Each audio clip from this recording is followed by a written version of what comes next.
Let's talk about The Exorcist Believer.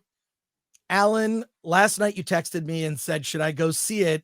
And I said, you should definitely go see it so we can Yeah, both I was talk going to see about the it. Royal Hotel, by the way, last night. That's okay. We just discussed it. The Exorcist Believer. Alan, tell us the story of the film. This is a. By the way, I should point out this is a direct follow-up to. This is a direct follow-up to The Exorcist. It directly ties in. But 40 years later. Right, 40 years later, the character of Reagan is mentioned. I won't mention. There's something spoilery that happens in the end. And there is a character that directly connects to a character that directly connects to the original Exorcist. Of course, who am I talking about? Ellen Burstyn. She plays Chris McNeil. So Ellen Burstyn is in the film. She's a more of a cameo role. She has a couple scenes in the movie, but she plays a significant part in the film. Alan, tell us the story of The Exorcist Believer. Okay, the story of Exorcist Believer stars Leslie Odom Jr. as Victor. He's doing a photography assignment, I believe, in the Caribbean somewhere with his wife. She is pregnant, and horrible disaster happens, and the wife is killed in basically an earthquake, killed in a building crash, but they're able to save the baby, and that baby being what's her name? Angela. No, is that right? Yeah, Angela. Yes. And so shoot 10 years later or 15 years later, she's a teenager in high school. They're living in small town America. And Angela, she has kind of a good slash, typical teen father kind of relationship. He's a little overprotective. But on this particular day, Angela befriends another classmate, Catherine, and after school they decide to go off into the woods together and play some dangerous spiritual games. Not quite the Ouija board, maybe a little bit worse. And the two go off in the woods, do that, and they wind up missing. They can't find them. Victor meets up with Catherine's parents, Miranda and Tony, and they're looking for him. And they happen to be found 3 days later, but they are possessed by demons. And Catherine's family, very religious Southern family, they're taking that kind of approach with how to deal with their potentially demon possessed daughter. Victor, on the other hand, it's questionable whether he's a believer or not. He may be an atheist, but certainly he's agnostic. And so spirits are at play here, and ultimately they figure out, yes, they are demon possessed, and they must call in the experts to exorcise those demons. How's that? That's a good description. I think the interesting thing about the film is the way that they disappear for 3 days and then they come back and something is off about these two girls, and they end up they kind of sync. They're in physical sync. Yeah, right? Their heartbeats. Their heartbeats are in sync. Their sort of body rhythms are in sync, and they are both possessed by the devil. Who knows? Are you a believer? Do you believe in the devil? So one thing I should point out is you were very insistent that I see this movie. Yes. And I've realized why, because the first Exorcist is basically, it's a Catholic tale. Yes. And here it's very much a Protestant evangelical tale, or Southern Baptist kind of thing. And so that's kind of more in my wheelhouse than Catholicism.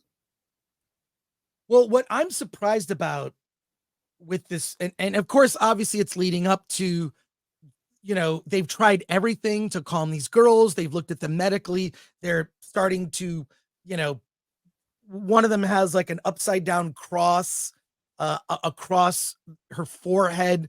Yeah, you can kind of see it in the background. Carved in. You can see it actually. You can see it in the, in the pictures from the film.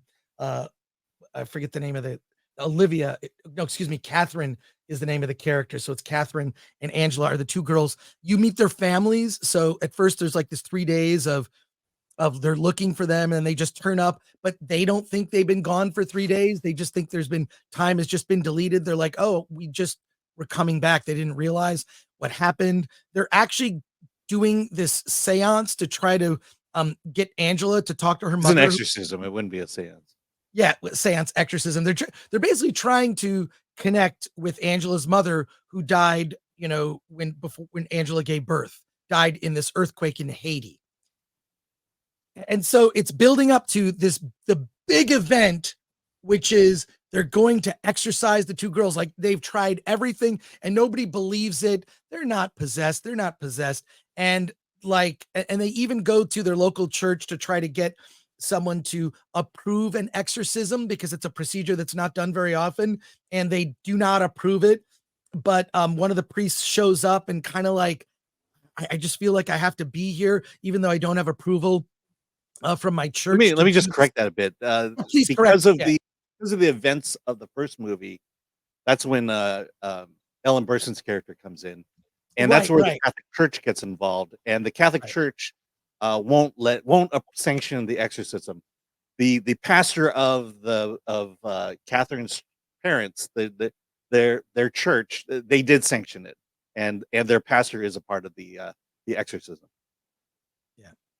So the whole point of this thing, and obviously they go through the process of the exorcism, and then there is a conclusion that I won't talk about. There is something that's a spoiler that happens at the very end of the movie regarding the two girls. And, look, it's an Exorcist movie.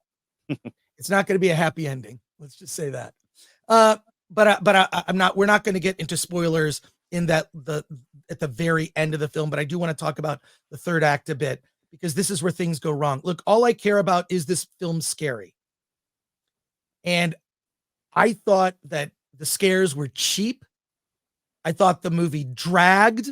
I thought it was terribly edited, in particular in the beginning where things drag. Like Tanner, who's the father of Angela, they have this sort of playful relationship, and he's maybe a little overly protective of his daughter because of how his wife met her end, right? She was pregnant. They were in love. He's a photographer. She died. And so he's maybe a little overly protective of Angela.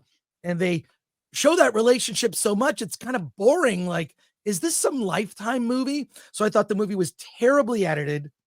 The scares are cheap. And not only that, the scares are not original. There are scares in the original Exorcist that to this day I think about. Reagan like vomiting up pea soup effectively, her head twisting around 360. Some of the shocking things that Reagan says, the anti-religious things, basically trying to bait the priest. Moments, use of sound. The original Exorcist is, if you make a list of the scariest horror films of all time, Exorcist will be on that list. It just will be. For me, it's on the list along with John Carpenter's The Thing, among other movies. But it's on a list. The top 10, maybe top 25 horror films of all time, and the scariest ones. The Exorcist is on that list. The Exorcist Believer should have been a streaming movie.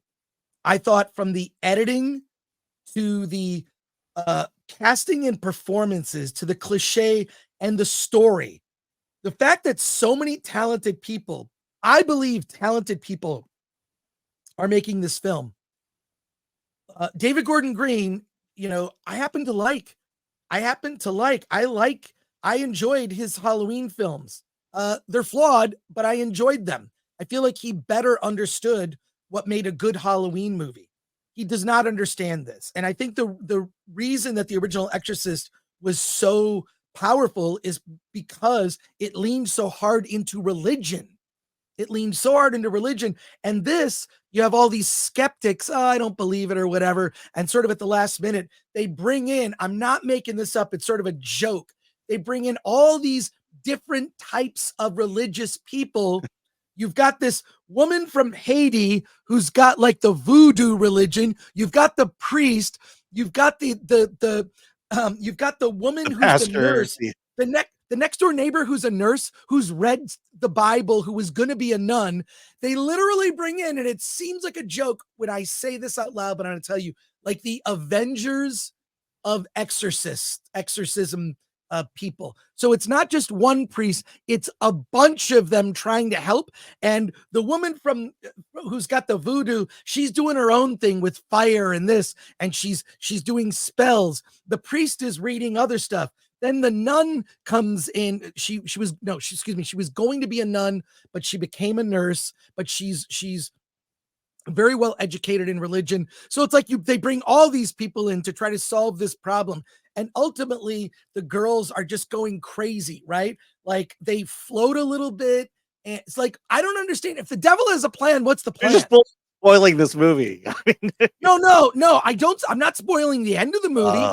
I'm talking about. Yeah, you're not spoiling the ending. You're only spoiling the third act. The beginning of the third act, Alan. I'm trying to, first of all, we get accused all the time of spoiling this movie. You're doing it right now. Jason Blum, David Gordon Green, talented people, and with, to me, a classic horror film that everyone, if you haven't seen it, you're aware of it. This is not just, it's the worst horror movie of the year, and it may also be one of the worst films of the year. Absolutely terrible. On Rotten Tomatoes, it's a 20%. It is a 5.2 out of 10 on IMDb. Google users currently 76%. I don't believe that. I don't think enough people have seen it yet. I thought this movie was awful. I was waiting for at least something original. The scares in this are all things we've seen before in other movies, with the exception of there's a shocking death, and I'm not going to ruin it, Alan. It was awful. I despised this film. I was angry on behalf of William Friedkin, who made one of the greatest iconic horror films of all time, where if you just hear the music, you know what it is. You hear that chilling music, but they were trying to throw it in, and also the diversity. They're trying to be diverse. You couldn't just have one possessed girl. You have to have two possessed girls. Two possessed girls for diversity. And it was dumb. It was Look, dumb. I'll defend the diversity. At least they didn't call it. At least they didn't call it out, and at least they didn't make it about oppression and racism. It doesn't. They were just a black family living in a white community. That's all it was, and it was never mentioned that way. I don't have a problem with it. It just seems really obvious. Yeah. It seems stupidly obvious, especially if you know the end. I'm not going to talk about. But it would have been worse if they, if they experienced racism walking down the street of their neighborhood, or going into a bar and getting odd looks. But that didn't happen. They interacted with with the white Christian family, and it was just fine. They just wanted to save their children. So I'll give the pass on diversity here, because this is. Yeah. At least they didn't but they really pointed it out. Like the opening of the movie, which goes on way too long, where they show you Haiti, you show he's a photographer, they're in love, she's pregnant, Haiti, earthquake. That dragged forever. And then his relationship with his daughter, blah, blah, blah. I mean, so much dead time, but also ultimately, I actually don't even care about that. It should be scary. It's not scary. It's not scary and chilling, where I remember as a kid seeing films like The Exorcist, which I saw way too young, right? I probably saw Exorcist when I was a teenager, way too young to see it. It's hard R film. And I remember that movie disturbed the hell out of me, mainly because of the religious angle. And they didn't lean into religion as much as probably they should have, because they realized general society now is probably not as religious as it used to be. Mm-hmm. So they got to go a different direction. So they bring in the Avengers of Exorcist at the end, and it's so stupid. It's so I just every time and I wanted to give the movie a chance. I really wanted to enjoy this film, and I cannot believe how much I disliked it. We'll get to the comments, Alan. We're not at No, but you mentioned the Avengers of. I know. John Manlang says I want to read Okay. it. I want to read it. All I want to right. read it. I love John Manalang. All right, I Okay. want you to So tell. So they, I hated this movie. 1 out of 10 at best. One of the worst films of the year and the worst horror movie of the year, bar none. Terrible. Don't waste your time or money. One of our friends from our movie meetup group, I'm going to call him out, AJ, walked out of the movie with 10 minutes to go. He was bored. He thought it was terrible. He was more excited about dollar beers at Sushi Stop than finishing The Exorcist Believer. Alan, what did you think of it? What is yeah, your opinion? I've yet to see the first one, and because quite frankly, the trailers when I was a kid scared me, and everything everyone's told me about it is scary, and I've just not seen it. I was not scared at all in this movie.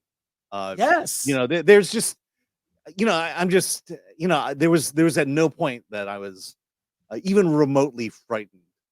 It's got all the tropes of jump scares that lead to nothing.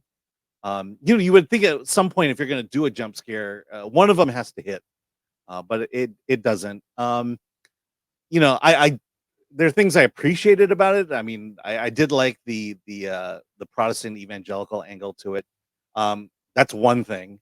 The other thing was there's a discussion at the movie closes with a discussion between the nurse Anne, played by Ann Dowd, and Victor, talking about why bad things happen to good people, and it was like, yeah, that's pretty much what I think about when it comes to that big question of why does God allow bad things to happen to his people, and I thought that was a nice theologically sound discussion there. But the rest of the movie, yeah, boring, bland, and not scary. Wow. So you went into it not having seen, I've seen The Exorcist several times, Yeah. and they And, just uh, did and a I'll tell you this: re-release of it. seeing the trailers, I knew it wasn't going to be scary. It just felt like they were almost trying to get a PG-13. Like they Yeah, why wanted would you do that?